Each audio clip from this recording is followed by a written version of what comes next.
Ambassador, thank you very much. გმადლობთ ინტერვიუსთვის, როგორ აფასებთ საქართველოს პრემიერ-მინისტრის ვაშინგტონში ვიზიტს? Thank you very much. Well, I think it's been a very successful visit. Ფიქრობ ძალიან წარმატებული ვიზიტი იყო. ის ფაქტი, რომ საქართველოს მთავრობის მეთაურმა შეერთებული შტატების მთავრობის სხვადასხვა უწყებაში ასეთი მაღალი დონის შეხვედრები გამართა და პირისპირ შეხვდა პრეზიდენტს, ადასტურებს, რომ შეერთებული შტატების ეს ადმინისტრაცია წინამორბედის მსგავსად საქართველოსთან ურთიერთობას უფრთხილდება. შეგვიძლია დავასკვნათ, რომ ურთიერთობა მყარია და ადმინისტრაციათა ცვლილება მას არ ეხება. US Congress and the US ბოლო ხანს ადმინისტრაციამ და კონგრესმა საქართველოს სუვერენიტეტის მხარდასაჭერად რამდენიმე მნიშვნელოვანი ნაბიჯი გადადგეს. თქვენი შეფასება? I think it's a continuation of a long developing strategic. იმაჩნია, რომ ეს იმ სტრატეგიული თანამშრომლობის გაგრძელებაა, რომელიც დიდი ხანია ვითარდება. შეერთებული შტატები საქართველოს საიმედო მეგობარია. ყოველთვის მხარს უჭერდა მის ტერიტორიულ მთლიანობასა და ევროატლანტიკურ მისწრაფებებს. წლების გასვლასთან ერთად ეს ურთიერთობა სულ უფრო მყარდება. საქართველოს ყოველთვის ყავდა მეგობრები კონგრესში. ის რომ კონგრესის წერილში საქართველოსა და მისი ტერიტორიული მთლიანობის მიმართ ორპარტიული მხარდაჭერაა გამოხატული, კიდევ ერთი ნიშანია იმ მძლავრი თანადგომის, რომელიც შეერთებულ შტატებს საქართველოს მიმართ ყოველთვის გააჩნდა. აღნიშნვის ღირსია, რომ პრეზიდენტმა და მისმა ადმინისტრაციამ უკანასკნელი საბიუჯეტო კანონის განხილვისას სრულიად გარკვევით დააფიქსირეს, რომ შეერთებული შტატები მხარს უჭერს საქართველოს ტერიტორიულ მთლიანობას და არ დაუშვებს ფინანსური დახმარება მიიღონ ქვეყნებმა ან ორგანიზაციებმა, რომლებიც აფხაზეთისა და სამხრეთი ოსეთის სეპარატისტულ რეგიონებს აღიარებენ. ეს ღირსშესანიშნავი გარემოებაა და ამავე დროს იმ ტენდენციის გაგრძელება, რაც შეერთებული შტატებისა და საქართველოს 25 წლიან თანამშრომლობას ახლავს. შეერთებული შტატების მძლავრი მხარდაჭერის მიუხედავად რუსეთი კვლავ აგრძელებს საქართველოს ტერიტორიების მცოცავ ანექსიას.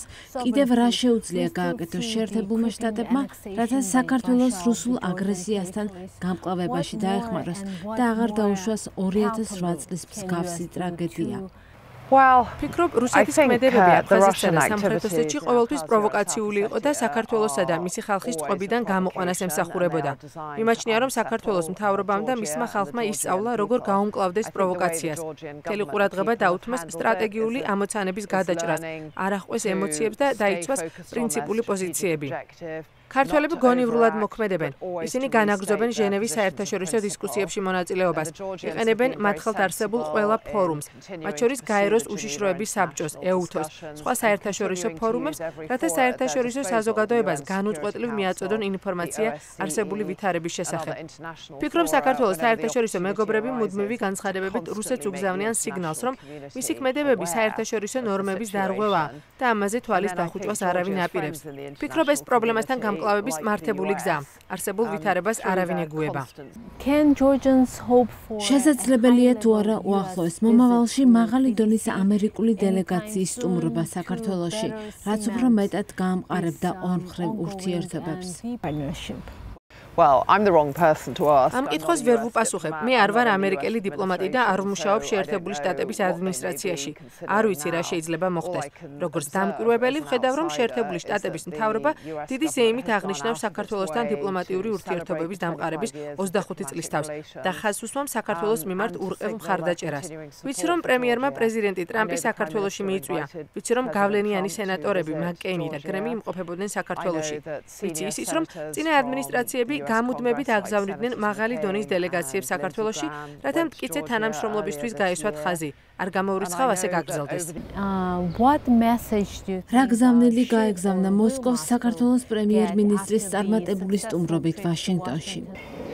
გზავნილი ისაა, რომ შეერთებული შტატებისა და საქართველოს სტრატეგიული ურთიერთობები გრძელდება, რომ ეს ურთიერთობები ადმინისტრაციათა ცვლილებაზე დამოკიდებული არაა და რომ ეს ადმინისტრაციაც სერიოზულად უყურებს რუსეთის მიერ საერთაშორისო კანონმდებლობის დარღვევას.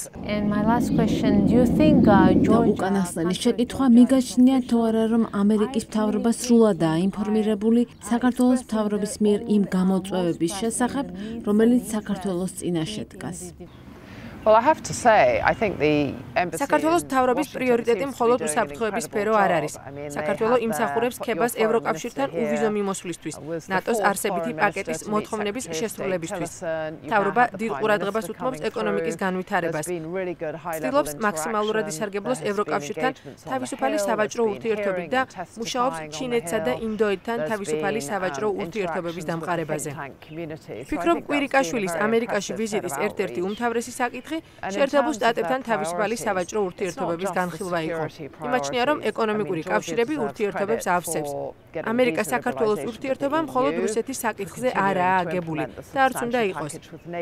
საქართველო არა პოსტსაბჭოთა, არამედ ევროპული ქვეყანაა, რომელიც რეგიონში დემოკრატიული ღირებულებებითა და მისწრაფებებით გამოირჩევა. შეერთებულ შტატებთან ვაჭრობის გაღრმავებას ორი ქვეყნის ურთიერთობა სიმწიფის სტადიაში გადაჰყავს. Thank you very much for mentioning that.